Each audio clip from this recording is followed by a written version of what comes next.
ఈరోజు మనం నడమంత్రపు సిరి గురించి తెలుసుకుంటాం.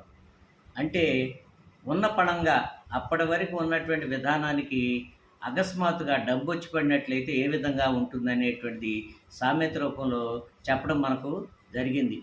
చింతకాయలు అమ్మేదానికి సిరిమానం వచ్చినట్లయితే ఆ వంకర టెంకర కాయలు ఏంది అని అందట.